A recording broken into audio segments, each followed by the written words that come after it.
जी notes बनाते रहना साथ साथ में भाई। केमिकल काइनेटिक्स का डिस्कशन स्टार्ट हो रहा है। केमिकल, ये जो पैरल में हैंड रिटन है इसको आपने कॉपी में लिखना बच्चे। केमिकल काइनेटिक्स का मतलब क्या हुआ? ये जो काइनेसिस वर्ड है ना, kinesis word, kinesis word, kinesis तो वैसे पिछले साल भी आपने सीखा ही था, काइनेमेटिक्स करके था ना, इसका मतलब क्या होता है? मूवमेंट। काइनेसिस का मतलब क्या होता है? मूवमेंट। तो इस केमिकल काइनेटिक्स में हमने पढ़ना क्या क्या है, इस केमिकल काइनेटिक्स का टोटल टारगेट क्या है? तो बड़ा सिंपल सी लैंग्वेज में बोल रहा हूं। Part of chemistry which deals with rate of reaction. Chemical kinetics physical chemistry का वो पार्ट है जहां हम रेट ऑफ रिएक्शन, रेट मतलब समझते हो ना, स्पीड ऑफ रिएक्शन के बारे में पढ़ेंगे। हम रिएक्शंस की मैकेनिज्म्स पढ़ेंगे और हम वो पढ़ेंगे जो उन रिएक्शंस को अफेक्ट कर रहा हो। मीन टेम्परेचर का क्या इफेक्ट आ रहा है, प्रेशर का क्या इफेक्ट आ रहा है, कॉन्सेंट्रेशन बदलने से क्या इफेक्ट आ रहा है, कैटलिस्ट डालने से क्या इफेक्ट आ रहा है। सो chemical kinetics is a part of physical chemistry which deals with rates of reaction, number 2 mechanisms of the reaction, number 3 factors affecting the rate of reaction। ये तीनों बातें दिमाग में परमानेंटली एंटर करवा लो। रेट का स्टडी, मैं धीरे हूं, मैंने आपको पहले कहा था, थोड़ा लॉस तो होएगा लेकिन कवर कर लेंगे आगे। रेट का स्टडी, मैकेनिज्म का स्टडी और फिर फैक्टर्स का स्टडी। कलेक्टिवली हमारे पास इन तीनों बातों को जो स्टडी करें उसको बोलते हो केमिकल काइनेटिक्स। बोलो जी, इसमें कोई कंफ्यूजन आ रहा हो तो बात कर लो, फिर इससे आगे बढ़ सकते हैं। और ये आपकी कॉपी में चला जाना चाहिए। Physical chemistry, part of physical chemistry which deals with the rates of reaction, clear, mechanisms of the reactions and factors affecting the rates of reaction। ठीक है जी। चलो अब हम रेट जो है ना, रेट उसको फर्दर क्लासिफाई कर रहे हैं। इसको मैं 3-4 बार बोल दूंगा जिससे आपके दिमाग में परमानेंटली एंटर कर जाए। और जो टॉपिक अभी 15-20 मिनट में आगे हो रहा है, कम से कम उस पर 15 से 20 क्वेश्चन मिल जाएंगे आपको। आरपीएस से लेकर असाइनमेंट से लेकर बुक तक 15 से 20 क्वेश्चन। मेरे साथ टिक और बात को सुनो। रेट को क्लासिफाई कर दिया टाइम टेकन के बेसिस पे, कितना टाइम लग रहा है, टाइम टेकन के बेसिस पे रेट, रेट मतलब स्पीड, स्पीड को 3 पार्ट्स में क्लासिफाई कर दिया। आपकी 9वीं-10वीं क्लास वाली बात, very fast, then very slow. बस एक ही चैप्टर आ रहा है, ध्यान रखना। और 28-29 के आसपास शायद टेस्ट होएगा आपका ना। और मॉडरेट। 3 टाइप की स्पीड्स आ रही है। सुन पा रहे हो बच्चे? Yes sir. मुझे लग रहा था तुम सो रहे हो अभी भी। No sir. नहीं पक्का? चलो यस तो टाइम टेकन के बेसिस पे हमने इसको 3 पार्ट्स में क्लासिफाई कर दिया, वेरी फास्ट, वेरी स्लो और मॉडरेट। वेरी फास्ट, अब देखो जितनी भी तुम्हारी न्यूट्रलाइजेशन की रिएक्शंस है ना, जितनी भी तुम्हारी न्यूट्रलाइजेशन की रिएक्शंस है,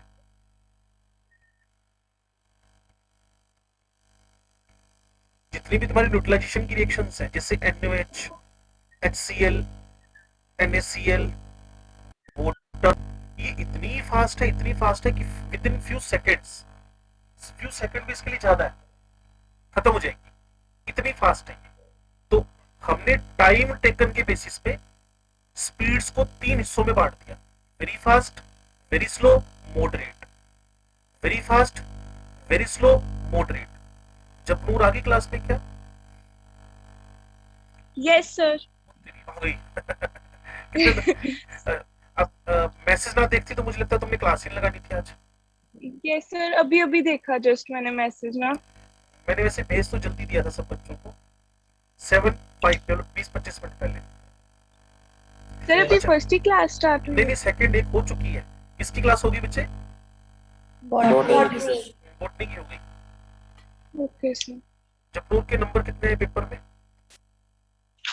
सर 94। कम रह गए बच्चे? यस पिछली सर। बार से हुआ है। सर पिछली बार से तो काफी हुआ, चलो मतलब काफी नहीं, मतलब थोड़ा सा। अगली बार का टारगेट ये पकड़ लो, मिनिमम, ये मिनिमम। और यस सर। मैक्स चॉइस पे डिपेंड करता है, लेकिन मिनिमम टारगेट ये पकड़ लो। क्लियर ना?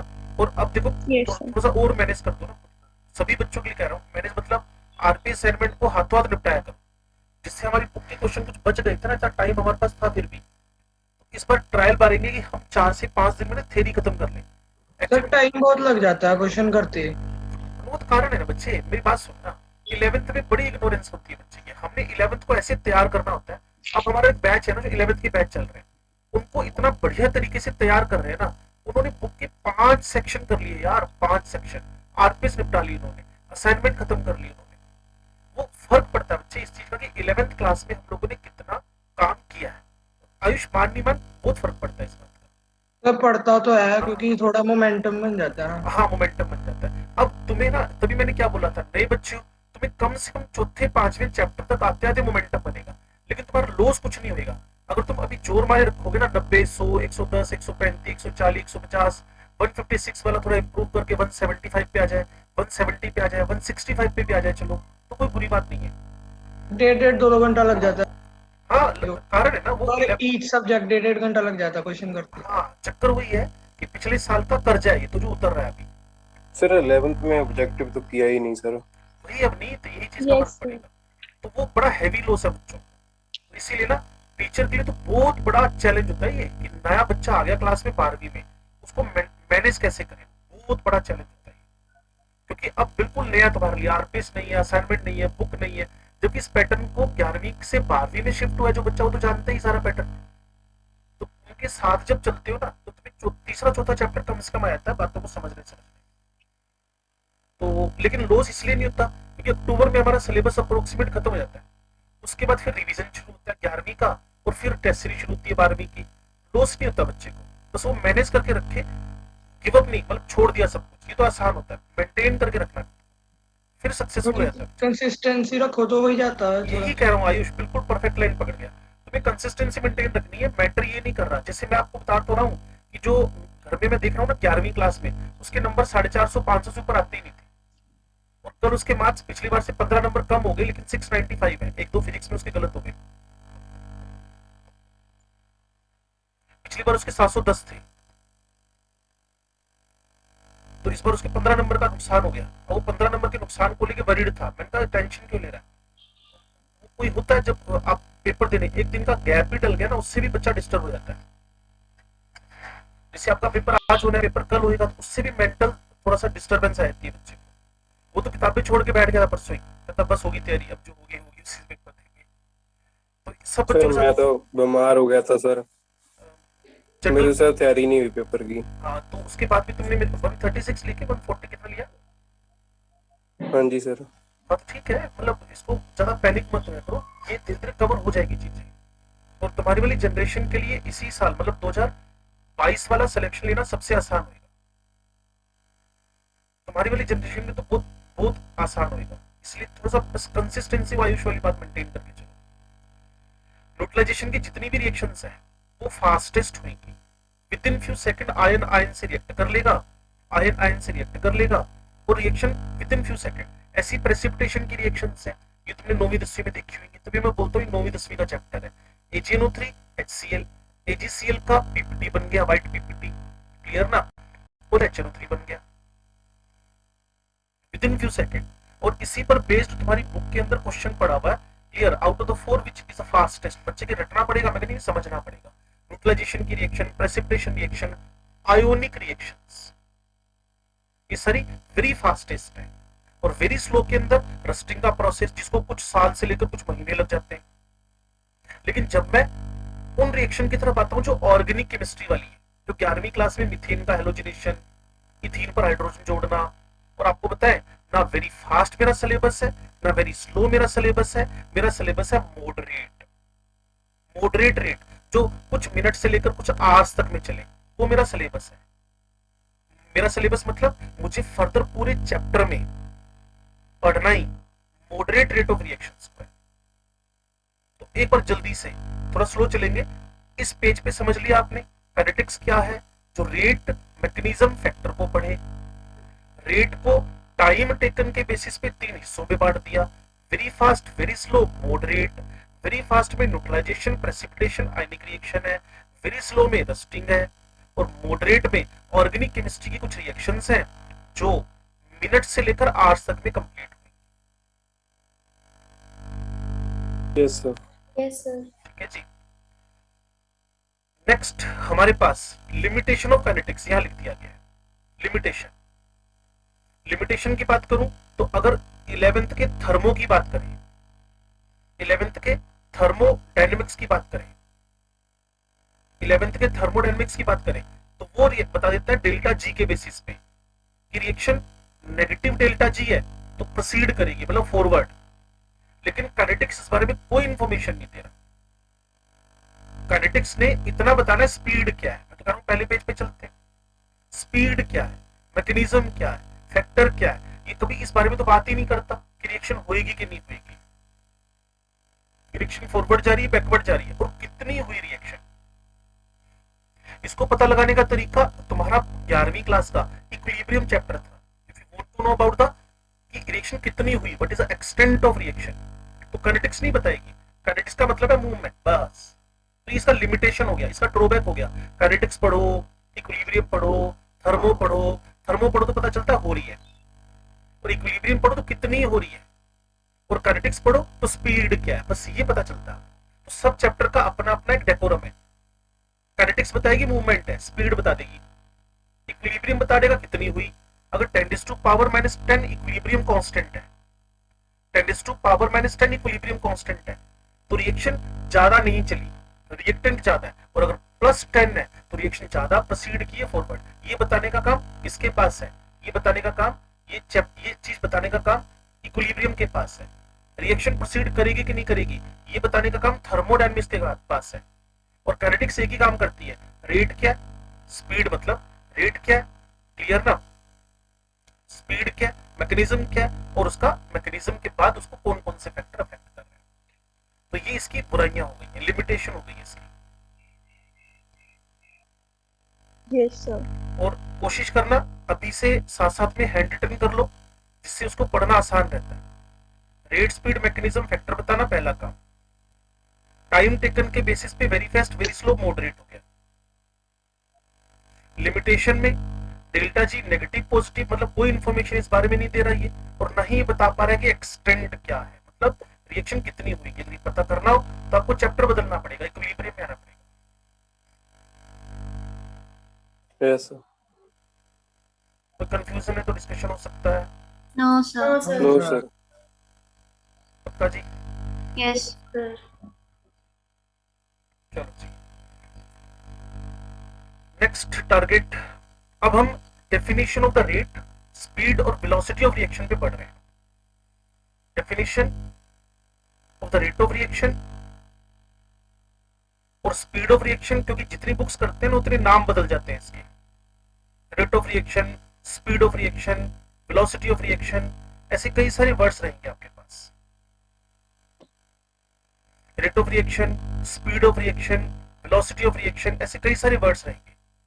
तो बच्चे जितने भी क्लास में बैठे हैं सब जानते हैं इस बात को कि अगर मैं जनरल स्पीड की बात करूं, हमारी फिजिक्स वाली स्पीड की बात करूं, तुम न्यूमरेटर में लिखते हो डिस्टेंस ट्रेवल्ड और डिनोमिनेटर में लिखते हो टाइम टेकन। हमारी केमिस्ट्री में जो रेट लिखोगे, rate of reaction, speed of reaction, तो उसमें तुम न्यूमरेटर में लिखोगे change in concentration divided by time taken, change in concentration divided by time taken, change in concentration divided by time taken. कितना कॉन्सेंट्रेशन में चेंज हुआ divided by time taken. अगर आप मेरे को सुन पा रहे हो तो हमें न्यूमरेटर में कॉन्सेंट्रेशन लिखनी है और डिनोमिनेटर में हमें टाइम टेकन लिखना है। और कॉन्सेंट्रेशन Yes, का sir. चेंज क्या जी, सी फाइनल, इसको मैं ऐसे भी लिख सकता हूं, C final, C initial divided by C की जगह टी फाइनल, इसको तो टाइम टेकन ही लिख दो चाहे, टी इनिशियल। तो इस रेट को हमने 3 हिस्सों में फिर बांट दिया, इस रेट को हमने 3 हिस्सों में फिर बांट दिया। एक रेट आर इनिशियल, एक इंस्टेंटेनियस और तीसरा आर एवरेज। वापिस सुन लो, मैंने आपसे कहा डेफिनेशन के बारे में, rate, speed, velocity, reaction of the speed, velocity of reaction, speed of reaction, rate of reaction. तो जनरल बात सीख लो सबसे पहले कि न्यूमरेटर में क्या आना है, न्यूमरेटर में क्या आना है डेल्टा सी, डिनोमिनेटर में क्या आना है डेल्टा टी। डेल्टा तो change in concentration divided by time taken, ये बड़ी सिंपल सी बात हो गई है। अब उसने कहा जी इसका भी फर्दर क्लासिफिकेशन चाहिए, तो मैंने इसके 3 हिस्से कर दिए, एक इनिशियल, एक इंस्टेंटेनियस और एक एवरेज। सबसे पहले इनिशियल की बात कर ले, सबसे पहले इनिशियल की बात कर ले।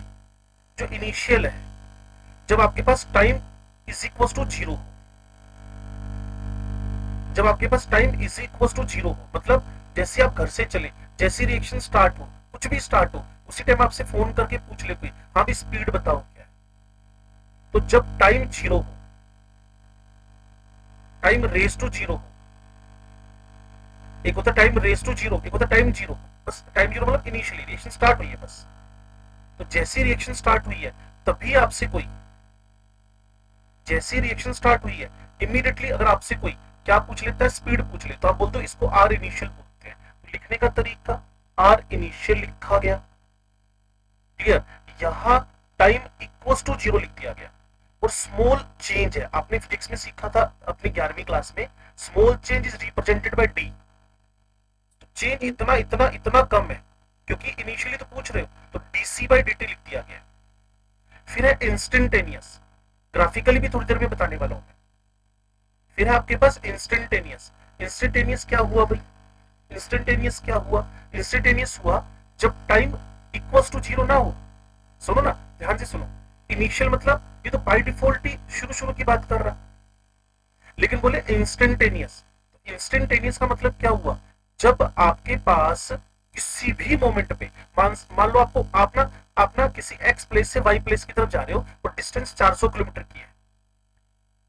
एक्स प्लेस से वाई प्लेस पे जा रहे हो और डिस्टेंस 400-500 किलोमीटर की है, और 100 किलोमीटर बाद आपके फ्रेंड का फोन आया, हाँ भी स्पीड क्या है, तो उस टाइम की जो स्पीड है वो इंस्टेंटेनियस है। और दूसरे फ्रेंड का फोन आ गया 200 किलोमीटर पे, हाँ भी स्पीड क्या है, तब आप रुके हुए थे, तो आपने कहा जी 0 है, तो वो इंस्टेंटेनियस स्पीड है। और फिर 3 घंटे बाद फोन आ गया, 300 किलोमीटर या 400 किलोमीटर जितना भी था, फिर एक फोन आ गया, तब आप 140 की स्पीड पे चल रहे थे अपनी गाड़ी पे।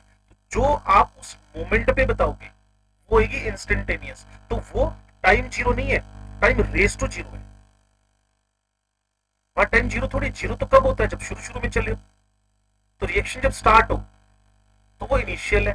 किसी भी मोमेंट पे आपसे अगर हो, किसी भी मोमेंट पे अगर आपसे वो स्पीड पूछ रहा है, किसी भी मोमेंट पे अगर आपसे वो स्पीड पूछ रहा है, तो उस टाइम का जो आपके पास स्पीड होएगा, उस इंस्टेंट पे जो स्पीड होएगा, उस इंस्टेंट पे जो स्पीड होएगा, वो स्पीड आपको क्या बनेगा, इंस्टेंटेनियस। अगर आपके दिमाग तक इसकी रीच बन पा रही है तो फिर हम आगे बढ़ सकते हैं। Yes, sir. Yes sir. ठीक है जी। फिर है आपके पास आर एवरेज, फिर आपके पास आर एवरेज। अब ये आर एवरेज क्या भाई, आर एवरेज हुआ आपने 400-500 किलोमीटर की डिस्टेंस ट्रेवल कर ली, आपने 400-500 किलोमीटर की डिस्टेंस ट्रेवल कर ली। उस पूरी डिस्टेंस ट्रेवल में आप कहीं रुके भी, कहीं आपकी स्पीड 10 भी हुई, कहीं 20 भी हुई, कहीं 40 भी हुई, कहीं 100 भी हुई, तो क्लियर ना, वो सारा टाइम टेकन जो था उससे डिवाइड कर दो। क्लियर। तो ये हमेशा कैसा चेंज होता है, एक लार्जर चेंज, ये बड़ा चेंज है। इसको हम किससे लिख देंगे, delta C by delta T से। तो पहली जगह टी इक्वल्स टू 0 है, अगला टी रेज टू 0 है, उसके बाद है ही टोटल चेंज, तो वहां कोई बोदर करना नहीं है आपको।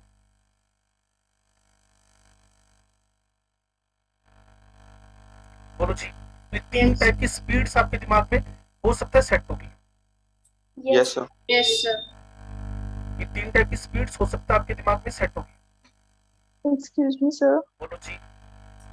सर ये रेट इंस्टेंटेनियस एक बार बता दो, टी अच्छा, रेज इसको टू मैं 0 ग्राफ से बताता हूँ। ये देखो मेरे पास ना एक ग्राफ बनेगा, क्लियर, ये वाला, इसको देखकर तुम इमीडिएटली समझ जाओ।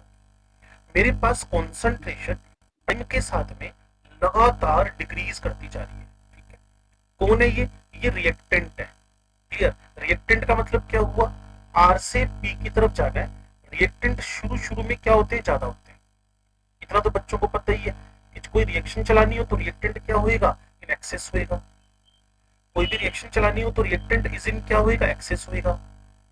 तो रिएक्टेंट आपके पास बहुत ज्यादा था, तो रिएक्शन फॉरवर्ड गई, फॉरवर्ड गई, फॉरवर्ड गई, फॉरवर्ड गई, फॉरवर्ड गई, क्लियर ना। तो रिएक्टेंट की क्वांटिटी घटेगी, यहां से यहां धीरे धीरे धीरे धीरे क्वांटिटी ऑफ द रिएक्टेंट क्या होती जा रही है, घटती जा रही है। पूरा उसने ये इनिशियल से फाइनल तक आ गया। अब मैं एक बात कर रहा हूं, किसी भी मोमेंट पे, किसी भी मोमेंट पे, किसी भी मोमेंट पे आप वेलोसिटी चेक करो, किसी भी मोमेंट पे, तो एक कंसंट्रेशन एक्सिस पे परपेंडिकुलर, एक टाइम एक्सिस पे परपेंडिकुलर, तो उन दोनों का जो रेशियो है उस इंस्टेंट पे मतलब time not equal to zero, equal to zero कब होएगा, जब रिएक्शन स्टार्ट होएगी। और किसी मोमेंट पे टाइम इतना इतना इतना कम है, बस आपसे पूछा हाँ स्पीड बताओ, तो वो जो टाइम है उस इंस्टेंट पे जो आपकी स्पीड है उसको इंस्टेंटेनियस स्पीड बोल रहे हो। अब हमारे पास rates with respect to reactant and product है, rates with respect to reactant and product है, लेकिन उससे पहले आप इस पे कंफर्मेशन दोगे तभी क्लास आगे बढ़ सकती है। Yes sir. एक बार आर इनिशियल बताना। हाँ जी, सर एक बार आर इनिशियल बताना। बस जब रिएक्शन स्टार्ट हुई, किसी भी रिएक्शन के स्टार्ट होते जो स्पीड आएगी, किसी भी रिएक्शन के स्टार्ट होते जो स्पीड होगी वो इनिशियल स्पीड होगी। Okay sir. और किसी भी इंस्टेंट पे पूरी चेंज की ड्यूरिंग पूछी जाएगी, वो इंस्टेंटेनियस होगी। और पूरा चेंज होने के बाद जितना टाइम लगा, पूरा चेंज डिवाइडेड बाय टाइम, उसको एवरेज बोलोगे आप। सर आर एवरेज को एग्जांपल से बताना प्लीज। अभी आगे एग्जांपल आ रहे, यूं समझना कि तेरे पास इनिशियल कंसंट्रेशन 10 मोल थी रिएक्टेंट, यस सर। वो 4 घंटे बाद 2 मोल हो गई, यस सर। तो 10 माइनस 2 8 मोल का चेंज आ गया। Yes sir. और जितना टाइम लगा वो डिवाइड मार दे, वो पूरा पूरा एवरेज आ जाएगा। Okay sir. कोई भी रिएक्शन इनिशियली हमेशा फास्ट होती है, फिर धीरे धीरे धीरे धीरे धीरे धीरे वो स्लो होती चली जाती है।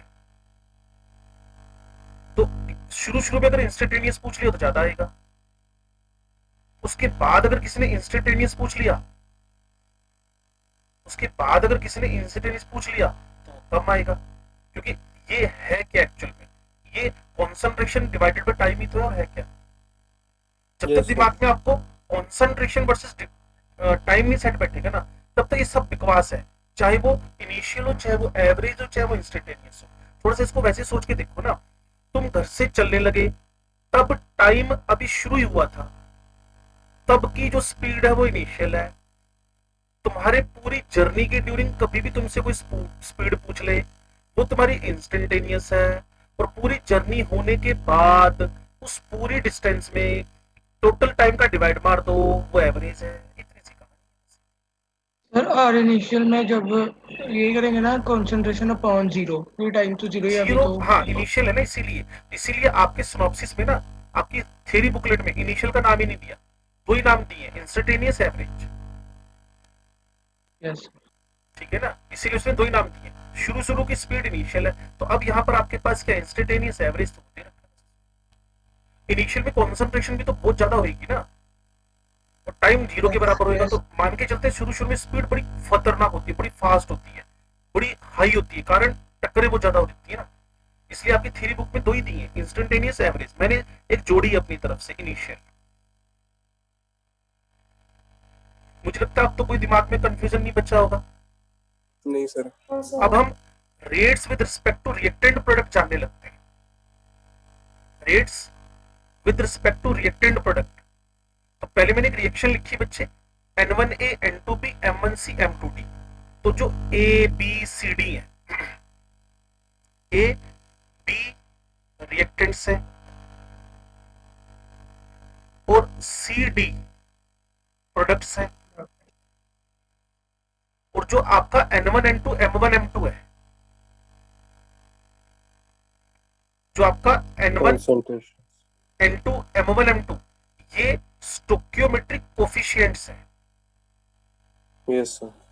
ये स्टोकियोमेट्रिक कोफिशिएंट्स हैं। स्टोकियोमेट्रिक कोफिशिएंट समझते हो ना, yes sir.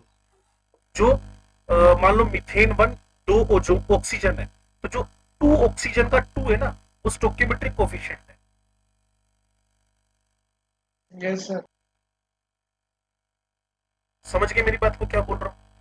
Yes sir, yes sir. Yes, sir. N1A, N2B, M1C, M2D, N1N2, M1M2 ये स्टोकियोमेट्रिक कोफिशिएंट ऑफ रिएक्टेंट और M1M2 प्रोडक्ट के। और इतना तो सारे बच्चों को पता है, with respect to reactant concentration decrease करेगी। शुरू में ज्यादा कौन होता है? रिएक्टेंट। शुरू में ज्यादा कौन होता है? रिएक्टेंट। तो उसकी कॉन्सेंट्रेशन तो क्या करेगी? डिक्रीज करेगी। और जो प्रोडक्ट है शुरू में क्या होता है? जीरो। मान लो किसी भी फैक्ट्री में चले जाओ, उससे कोई प्रोडक्ट बनाना हो तो रॉ मटेरियल शुरू में ज्यादा ही होता होगा ना, और रॉ मटेरियल धीरे धीरे कम होता चला जाएगा, और उससे जो बनना है वो बढ़ता चला जाएगा। तो reactant decreases, product increases, reactant decreases, product Yes, sir. Increases. तो रिएक्टेंट की कॉन्सेंट्रेशन घटती जा रही है और प्रोडक्ट की कॉन्सेंट्रेशन बढ़ती जा रही है। क्यों जी? Yes. चलो यस जी, सर। अब जो मैं आपको बता रहा हूं उसको ध्यान से सुनना। ये मैंने रेट लिखा विद रिस्पेक्ट टू रिएक्टेंट, ये मैंने रेट लिखा with respect to reactant. C2 minus C1 by T2 minus T1। आपको पता है C2 फाइनल है और C1 इनिशियल है। रिएक्टेंट के रेफरेंस में इनिशियल वैल्यू ज्यादा थी। ज्यादा थी पता थी और फाइनल वैल्यू कम थी। कम। तो अगर किसी भी कम में से ज्यादा सब्ट्रैक्ट कर दो तो साइन कैसा आ जाएगा आपके पास? नेगेटिव। नेगेटिव। यहाँ एक बच्चे ने कहा तेरे को स्पीड नेगेटिव होगी, स्पीड नेगेटिव होगी। ना ना ना ना ना, स्पीड कभी नेगेटिव नहीं होती। ये negative sign decrease in concentration को इंडिकेट कर रहा है, जैसे लिखा है मैंने यहाँ पर। क्लियर? नेगेटिव साइन इंडिकेट्स, और वैसे इसका एक सिंपल सा वर्जन और भी था, ये स्केलर क्वांटिटी है, तो इसीलिए आप कभी भी इसको नेगेटिव कर ही नहीं सकते, it is always positive. Clear है? तो यहाँ नेगेटिव साइन इंडिकेट क्या कर रहा है? It indicates decrease in the concentration. Negative sign indicates the decrease in concentration. और जस्ट इसके पैरेलल में उल्टा, अपने आप से सीखो, मैं 1 मिनट बिल्कुल चुप रहूंगा। विद रिस्पेक्ट टू प्रोडक्ट की जो है वो इंक्रीज हो रही है कंसंट्रेशन, इसीलिए उसका पॉजिटिव है। पॉजिटिव आ जाएगा। C2 की वैल्यू जो फाइनल मोल्स है वो ज्यादा है, इनिशियली प्रोडक्ट कम था। बिल्कुल ठीक है, परफेक्ट है।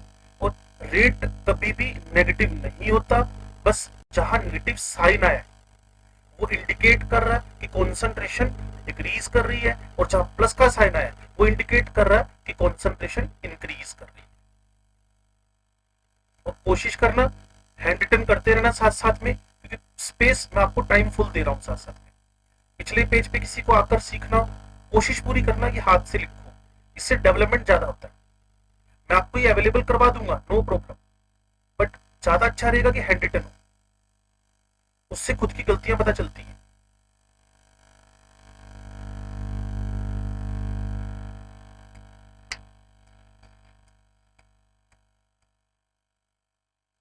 सर एक बार ये बताना कि यहाँ पे माइनस कैसे आया था? ये बच्चा बताएगा माइनस कैसे आया भाई। आयुष ही बता देगा, आयुष माइनस कैसे आया? तो माइनस इसलिए आया क्योंकि डेल्टा C होता है C2 माइनस C1, और जो कंसंट्रेशन ऑफ रिएक्टेंट है वो इनिशियली ज्यादा थी और फाइनल उसकी कंसंट्रेशन कम हो रही है तो कम होगी, इसलिए C2 लेसर देन C1 है तो नेगेटिव होगा। ओके ये डोमिनेंट कर गया ना। तो अगर तुम 4 माइनस 10 लिखोगी बच्चे, नीचे जो भी 5 सेकंड 10 सेकंड आपने लिखने लिख डालो, उससे भी फर्क नहीं पड़ता। क्लियर? तो 4 माइनस 10 लिखोगी तो माइनस में आंसर आएगा ना।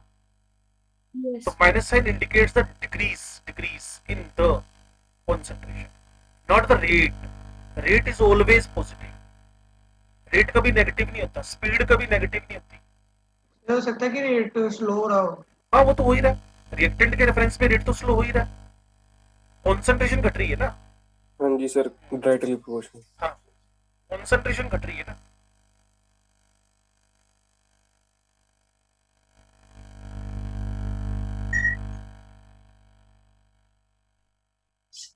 बोलो जी, पक्का? Yes sir. Yes, sir. Yes, sir. ये दोनों ग्राफ समझ में आ गए? कोई दिक्कत हो तो बात कर लो।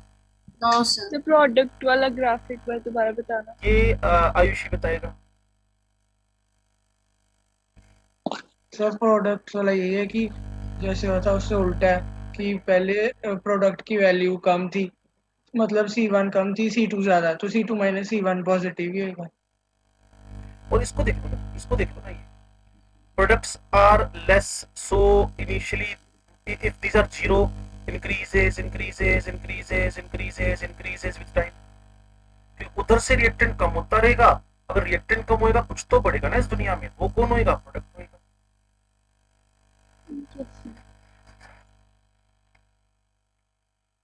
लो जी, अब इसके पैरेलल में चल रहा हूं जो हमारे कम से कम 15-20 क्वेश्चन का बैकबोन बनने वाला है। इसको बोलते हो concept of the rate of reaction.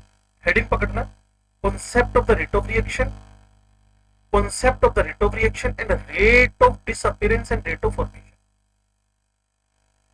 Concept of the rate of reaction and rate of disappearance and, पहले तो हेडिंग लिख लो, उसके बाद मैं एक ब्लैंक पेज लेके आता हूं, उस पर एक्सप्लेन करूंगा, क्योंकि इसके बगैर मेरा काम नहीं चल रहा है। It's very very important. Even 10 से 15 क्वेश्चन इस कैटेगरी में इस पर बेस्ड होंगे। Concept of the rate of reaction and rate of disappearance and rate of formation, इस पे मैंने बात करनी है आपसे। क्यों जी, हेडिंग आ गई है कॉपी के अंदर?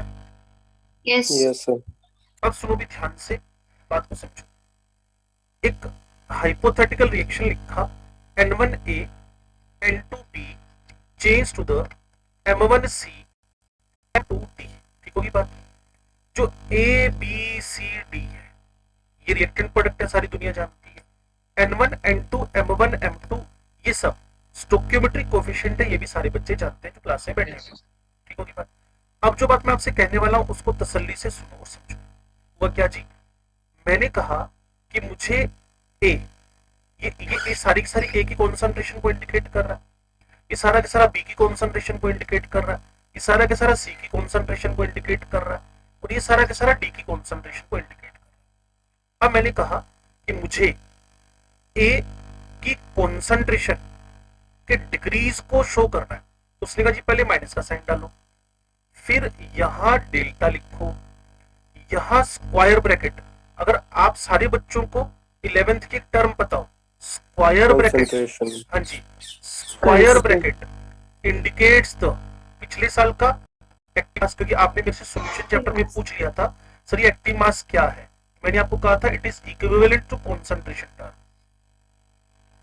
It is equivalent to concentration term. Square bracket is the equivalent to concentration term, तो ये इंडिकेट कर रहा है decrease in concentration of A. उसके बाद ये इंडिकेट कर रहा है decrease in concentration of B, ये इंडिकेट कर रहा है डिक्रीज इन कॉन्सेंट्रेशन की जगह पे increase in concentration of C, और आगे इंडिकेट कर रहा है increase in the concentration of D. इसके लिए थोड़े से वर्ड्स हमने और सुधारे। First is the disappearance of A, second is the disappearance of B, third is the formation of C, fourth is the formation of D. और सुधार दें, rate of disappearance of A, rate of disappearance of B, rate of appearance मतलब formation of C, rate of formation of D. ये कौन है? Rate of disappearance of ए, ध्यान मत हटाना फिर नुकसान नहीं होगा। ये rate of disappearance of B, क्योंकि ए भी डिसअपीयर हो रहा है और बी भी डिसअपीयर हो रहा है, और ये क्या होएगा?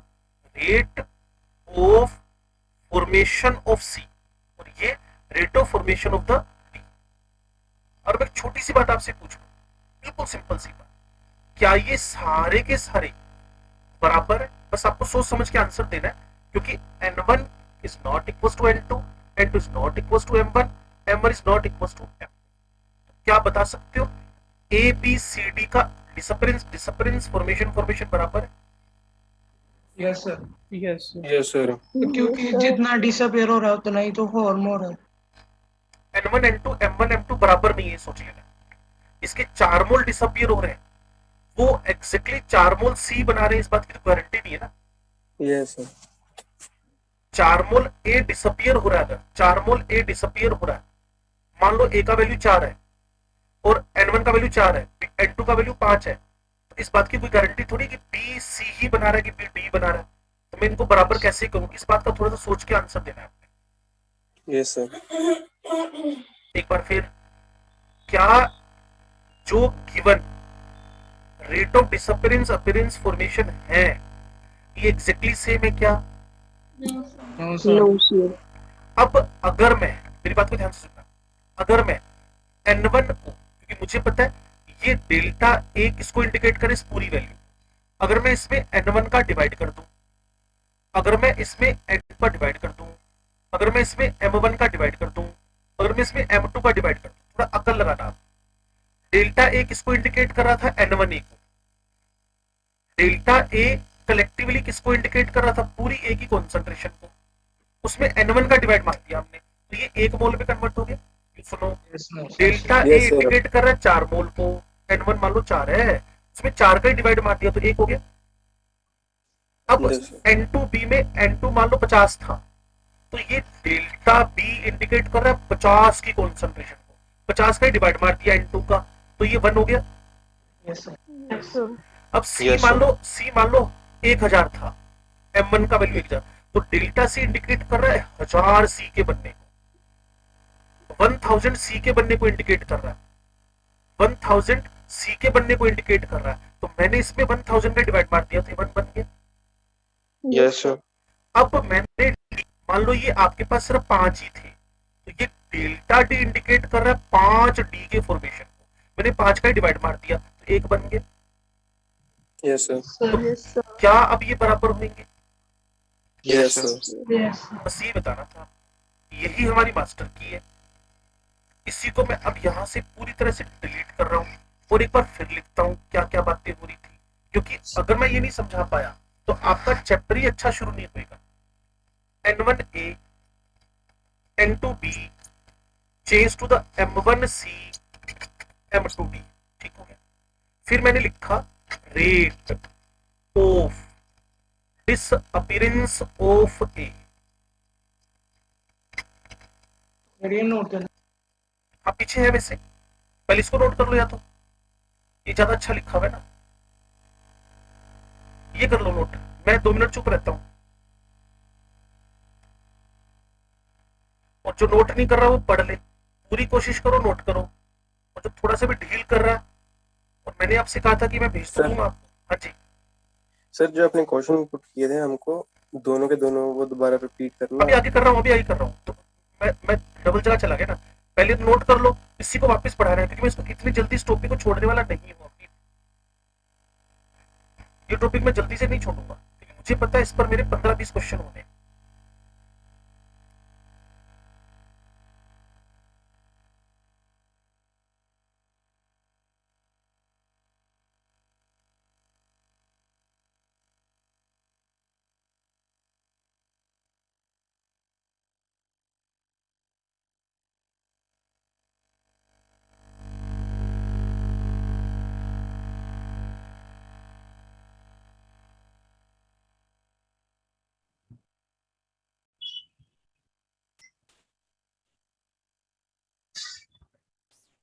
Done, sir. Answer. 1 minute sir.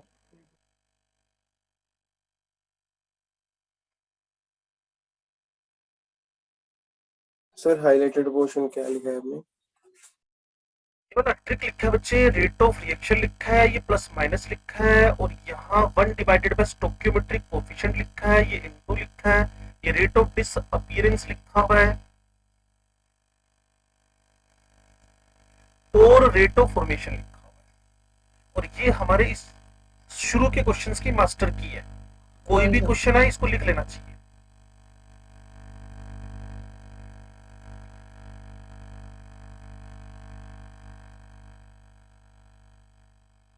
A B C D की कॉन्सेंट्रेशन डिफरेंट है, क्योंकि N1 N2 M1 M2 अलग अलग थे, लेकिन जैसे ही मैंने इनकी कॉन्सेंट्रेशन में N1 N2 M1 M2 का डिवाइड किया, सारे के सारे 1 मोल में कन्वर्ट हो गए। और जैसे ही सारे के सारे 1 मोल में कन्वर्ट हुए, जैसे ही सारे के सारे 1 मोल में कन्वर्ट हुए, वैसे के वैसे ही सारे के सारे क्या हो गए, बराबर हो गए। और मैं किसी भी क्वेश्चन को करूंगा तो प्राइमरली, मैं किसी भी क्वेश्चन करूंगा तो प्राइमरली मैं rate of reaction, rate of disappearance, rate of formation, पहले ये वाली इक्वेशन लिख दूंगा, फिर मेरे क्वेश्चन सोल्व होने लगेंगे।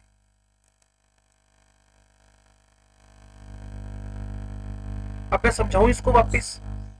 पहला क्वेश्चन है rate of disappearance of A, yes sir. तो पहले माइनस का साइन आएगा, यहां D A by D T आएगा। Rate of disappearance of B, तो minus D B by D T. Rate of formation of C plus B C by D T. Rate of formation of D plus D D by D T. मुझे पूछा गया अगर N1 N2 M1 M2 बराबर नहीं है, तो क्या ये जो गिवन वैल्यूज है, इक्वेशन 1, इक्वेशन 2, इक्वेशन 3, क्या ये बराबर है? मैंने कहा बिल्कुल भी बराबर नहीं, क्योंकि सबकी कॉन्सेंट्रेशंस डिफरेंट है। ये पहला क्वेश्चन था, ये पहला क्वेश्चन था। उसके बाद दूसरी बात, एक लिखा जी रेट ऑफ रिएक्शन, सबको 1 मोल बना लेना है। कैसे बनाओगे? सबके अंदर उनके स्टोक्योमेट्रिक कोफिशिएंट का, उनके स्टोक्योमेट्रिक कोफिशिएंट का, जिसको ये बात समझ में आ गई, जिसको ये बात समझ में आ गई कि जब मैं डीए बाई डी टी लिखता हूं तो मैं टोटल कॉन्सेंट्रेशन लिखता हूं, चेंज इन कॉन्सेंट्रेशन, और जब मैं 1 by stoichiometric DA by D T लिखता हूं तब मैं 1 मोल लिख रहा होता हूं सिर्फ। 1 डिवाइडेड बाय स्टोक्योमेट्रिक, यहां पे रेट ऑफ डिसअपीयरेंस और द रेट ऑफ फॉर्मेशन। बिना स्टोक्योमेट्रिक कोफिशिएंट के rate of disappearance and formation है, और विद स्टोक्योमेट्रिक कोफिशिएंट रेसिप्रोकली वो रेट ऑफ रिएक्शन है। तो मेरे से कोई पूछेगा रेट ऑफ रिएक्शन, मैंने कहा जी वो 1 मोल के लिए दिया हुआ है, वो सारी की सारी वैल्यूज ये मास्टर की बन रही है। Minus 1 by N1 dA by dt is equals to, equation 1 2 3 बराबर नहीं हो सकती हैं, किसी का अगर N1 N2 मैच कर गया तो बराबर हो जाएंगी फिर वो। ये 1, ये dB बाई dt, यह plus M1 dC by dt, यह प्लस ये M2 dd बाई dt। तो जो बार बार कह रहा हूं, बिना स्टोक्योमेट्रिक कोफिशिएंट के ये रेट ऑफ डिसअपीयरेंस अपीयरेंस है, और विद स्टोक्योमेट्रिक कोफिशिएंट रेसिप्रोकली ये रेट ऑफ रिएक्शन है। सर दोबारा बताना, डिस्कनेक्ट हो गया। ये पुरानी वाली जो बात थी हमारे पास, इसमें मैं आपको बता रहा था N1 कौन है, N2 कौन है, M1 कौन है, M2 कौन है, ये स्टोक्योमेट्रिक कोफिशिएंट्स हैं। N1A, N2B, M1C, M2D collective concentration है। अगर मुझे कोई बोलेगा rate of disappearance of A लिखना है, अगर मुझे कोई बोलेगा rate of disappearance of A लिखना है, तो मैं सिंपल सा माइनस डीए बाई dt लिख दूंगा। कोई मुझे बोलेगा rate of disappearance of B लिखना है, तो माइनस dB बाई dt लिख दूंगा, बस उसमें मुझे कुछ स्पेशल तो करना नहीं है। फिर मुझे वो बोलेगा अगर स्टोक्योमेट्रिक कोफिशिएंट बराबर नहीं है तो क्या इक्वेशन 1 2 3 4 बराबर है? मैंने कहा बिल्कुल भी बराबर नहीं हो सकती, बिल्कुल भी बराबर नहीं हो सकती। तो समझ जी बराबर करने का तरीका क्या है? मैंने कहा जी सबको 1 मोल में कन्वर्ट कर दें। कभी सबको 1 मोल में कैसे कन्वर्ट करें?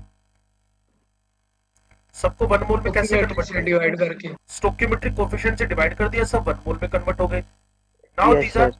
Now these have the same values. तो पेपर में कभी भी आपको रेट ऑफ रिएक्शन पूछेगा तो स्टोक्योमेट्रिक रेसिप्रोकली डिवाइड होएगा।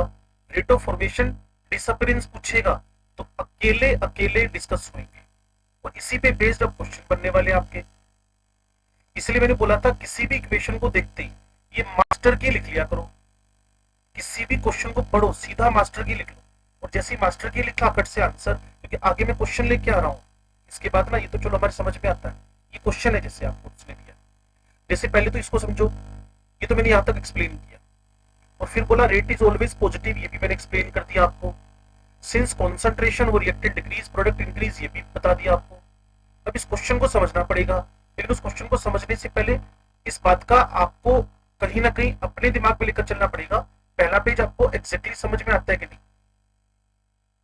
यस सर, दूसरा पेज, Yes, sir. तीसरा page, yes sir, Yes, sir. Yes, sir. Yes. Yes sir, Yes, sir. Yes, yes sir. Sir, और ये मास्टर की, Yes, sir. Yes Yes. Sir. और ये मैंने सर। रिवीजन किया। हाँ बोलो। सर इसका मतलब दो फॉर्मूले बन गए ना रेट ऑफ रिएक्शन के। रेट ऑफ रिएक्शन का तो एक ही है बच्चे, स्टोइकियोमेट्रिक कोएफिशिएंट का डिवाइड किया, रेट तो ऑफ फॉर्मेशन स्टोइकियोमेट्रिक कोफिशिएंट है, हम किसका लेंगे, रिएक्टेंट कौन से, ए का कि बी का? जिसका या एक C वाले का? नहीं जिसका है यार, इसको नहीं देखा तुम लोगों ने, ये नहीं देखा तुम लोगों ने क्या लिखा हुआ है, रिएक्टेंट ए दे रहा है तो उसका लोगे, बी दे रहा है तो उसका लोगे, सी दे रहा है तो उसका लोगे, डी दे रहा है तो उसका लोगे। चलिए वही लिखा हुआ, ठीक है। जो तो रिएक्टेंट क्वेश्चन है में उसी पूछा का जाएगा क्वेश्चन में कि डिस्कस करेंगे इसका ना, बताओ। हाँ वो तो आगे आ रहा है ना क्वेश्चन, उसको देख के फिर इसके इमीडिएट बाद तो क्वेश्चन ही आएगा हमारे दिमाग में।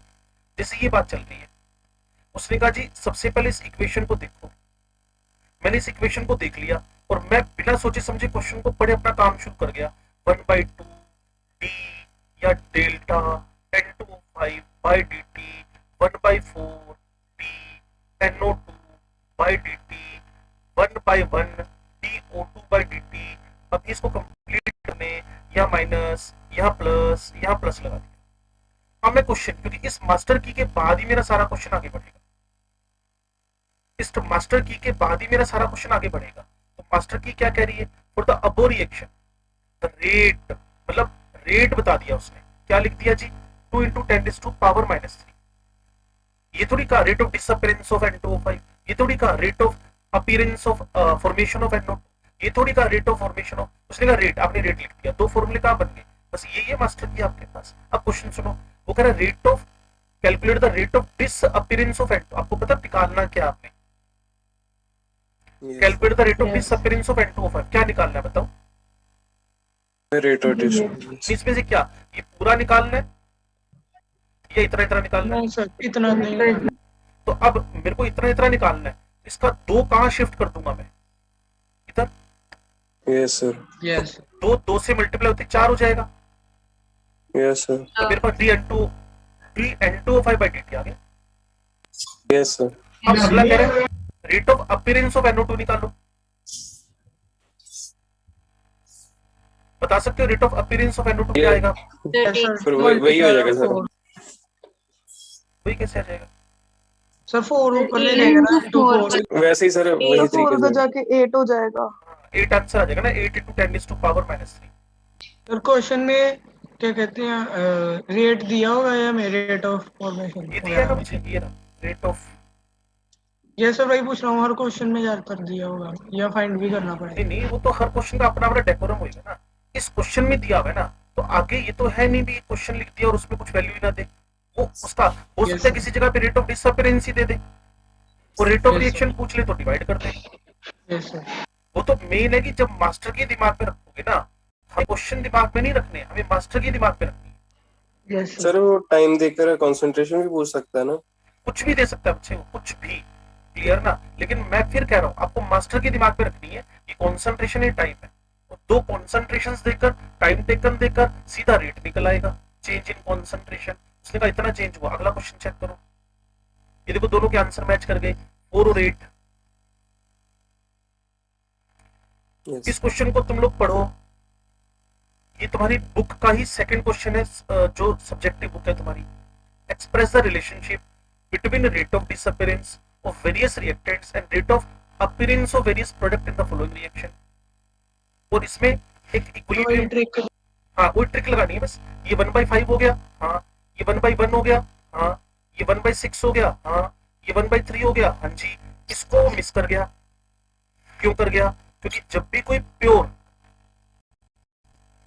लिक्विड, हो सकता है किसी को पिछले साल के इक्विलिब्रियम से लाइन याद हो, नहीं याद हो तो मैं बता देता हूँ। कोई भी प्योर लिक्विड या प्योर सॉलिड होगा, क्लियर, उसकी जो कॉन्सेंट्रेशन है, उसका जो एक्टिव मास है, बिल्कुल सही बोल रहे हो, एक्टिव मास है वो 1 लेते हैं। 1 मतलब उसको सोल्यूट मानते हैं सॉलिड को, और लिक्विड को हम लोग मान के चलते हैं वो सोलवेंट है। तो मतलब उनकी कॉन्सेंट्रेशन में कोई सिग्निफिकेंट चेंज नहीं आ रहा, उनकी कॉन्सेंट्रेशन में कोई सिग्निफिकेंट चेंज नहीं आ रहा, उनकी कॉन्सेंट्रेशन में कोई सिग्निफिकेंट नहीं आ रहा। दैट्स व्हाई उनको हम क्या ले लेते हैं एग्जैक्टली, उनको हम एग्जैक्टली क्या ले लेते हैं 1।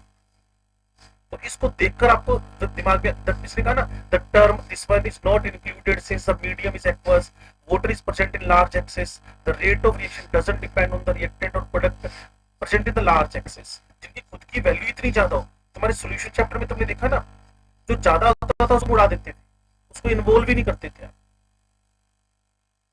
Yes. Yes, sir. अब क्वेश्चन नंबर 1 आपके दिमाग में गया, Yes, sir. Yes, sir.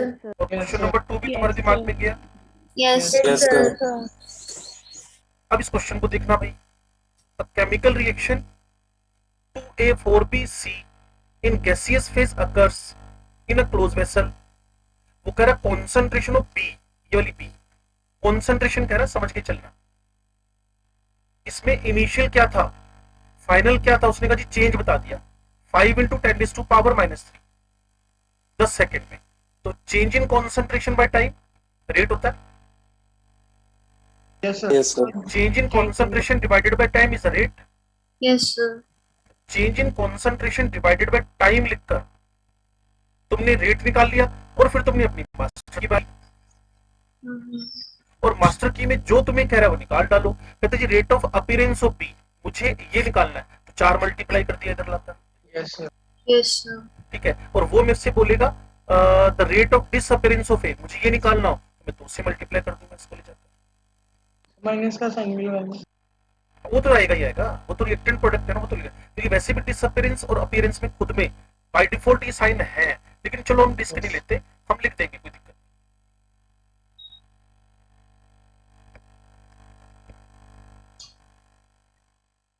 समझे भी इस क्वेश्चन को क्या कह रहे हैं? Yes, sir. Yes, sir. अब जल्दी से इन तीनों क्वेश्चन पे एक बार फिर नजर मार लो, क्वेश्चन क्या रहा है और तुम्हें क्या समझ में आ रहा है, डील कर लो, क्योंकि इसके बाद सिर्फ 2 मिनट बचे हैं मेरे पास क्लास के।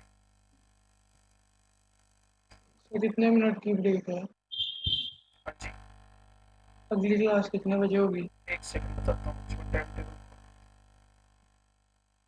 5-5 मिनट की है शायद। 9:55 नहीं, तुम्हारा वाला अलग है। हाँ 9, अच्छा मेरी 9:45 तक क्लास है, 6 मिनट है मेरे पास, एक क्वेश्चन कर लेते हो, अगली 9:55 पे होगी 10 मिनट के बाद। Okay sir. 9:45 पे छोड़ूंगा आपको ना मैं, और मेरी अगली क्लास 9:55 पे स्टार्ट हुई, मेरे पास भी 10 मिनट का गैप।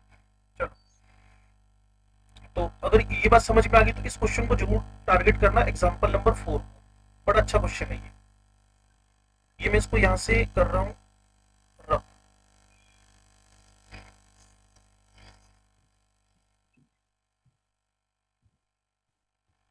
लो जी, अब इस क्वेश्चन को थोड़ा सुन ले, समझ ले। 4th नंबर क्वेश्चन है बच्चे, उसने कहा मुझे रिएक्शन गिवन है, मैंने कहा ठीक है जी, 2SO2 + O2 2SO3 सारे गैस है, इस पे ऑब्जर्वेशन आ जानी चाहिए, ठीक है। सबसे पहले मास्टर की लिख डालो, -1/2 DSO2 /dt, माइनस का sign DO2 /dt is equals to plus का sign 1/2 DSO3 divided by dt। ये मास्टर की हो गई है। अब क्या करना है, कहते जी rate of disappearance of SO3 इसको फोकस कर लेते हैं। उसमें से मैं जो गिवन है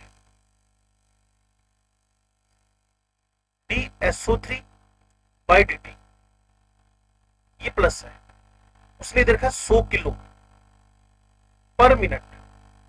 हमारी केमिस्ट्री किलो तो डील ही नहीं करती, यस सर। हमारी केमिस्ट्री किलो तो डील ही नहीं करती, तो किलोग्राम को सबसे पहले ग्राम्स में बदल लिया,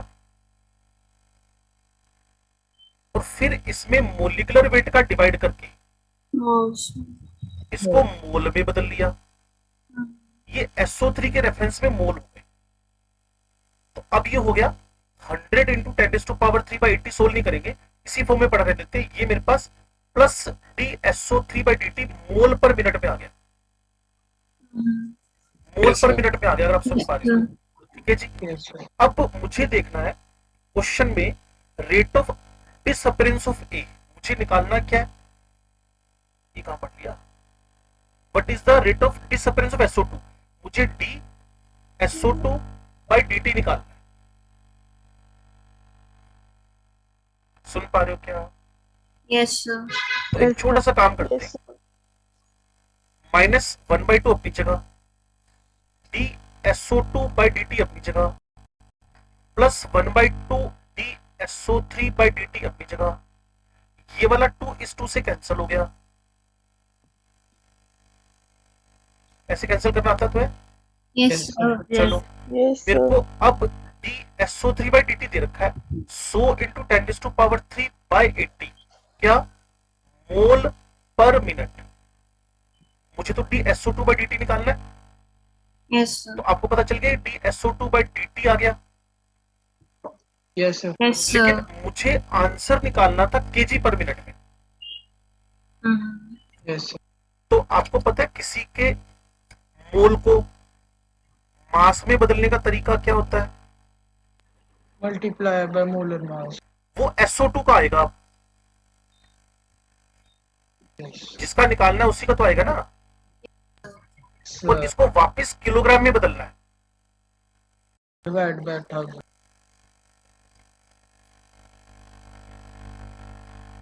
कट गया, ये 16 हो गया, 16 5 हो गया, 20 हो गया, ये 80 kg पर मिनट, आंसर आ गया। तो इसमें जो ट्विस्ट था वो ये है,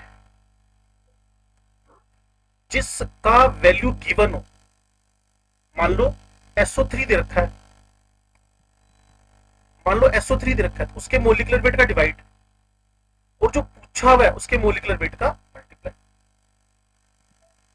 सर अगर हम बिना क्या कहते हैं कन्वर्ट किए सॉल्व कर देते तो फिर आंसर गलत आता है। केमिस्ट्री कभी भी किलोग्राम ग्राम में डील ही नहीं करती है, वो डील ही मोल में करती है ऑलवेज। सर जो अपने एग्जांपल 3 का है उसका जो सेकंड ऑप्शन है the rate of disappearance of A, sir अगर यहाँ से सॉल्व करें तो 10 आ रहा है, उनका 2.5 कैसे आ रहा है? पता नहीं, चेक कर लेते हैं। एक सेकंड पहले इसको बात करें, उसको चेक कर लेंगे, अभी कोई चेक कर लेंगे। पहले इसकी बात करें, उसको कर लेते हैं चेक। टेंशन नहीं। ये जो भी आपसे बात हुई समझ में आया कि नहीं आया, इस मिक्स मत करो, चले जाते हैं, उस पर टेंशन ना लो। ये आपको ये तो क्लियर हुआ क्या? आ गया। Yes sir. इसीलिए यहाँ इसकी एक सुपर ट्रिक बना दी है, जो दिया हो उसके मोलिकुलर वेट का डिवाइड करना है।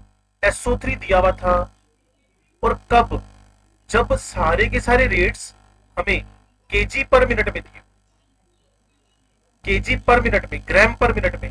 मैं कभी भी केमिस्ट्री में ग्राम में कोई भी टॉपिक डील नहीं करता, मैं ग्राम को किलोग्राम, किलोग्राम को ग्राम में डील ही नहीं करता, मैं सीधे उसको मोल में कन्वर्ट करता हूं, तब क्वेश्चन सोल्व होते हैं। 4th नंबर क्वेश्चन क्या सबको समझ में आ गया? फिर हम 3 पे जा सकते हैं, 1 मिनट हमारे पास बचा सर हुआ है। ब्रीफ में बताना सर, मैं डिस्कनेक्ट हो गया। यार ये सबसे बड़ी प्रॉब्लम है। तो सर आज ना फोन पर करना पड़ रहा है, फोन आ गया था सर बीच में। उसको उस पे नहीं डलता क्या, ये एरोप्लेन मोड पे?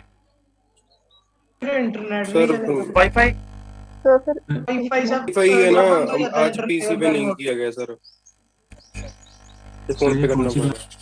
चलो फिर ऐसा करते हैं ना, इसको कल सीख लेंगे, तुम्हारे क्वेश्चन नहीं होंगे यार, फिर ना 9:45 हो गए, लगा लेता हूँ। चलो 1 मिनट में कितना रह गया अपनी, तेरा वहां से समझाना शुरू करो। सर नहीं हुआ, कुछ भी नहीं हुआ सर।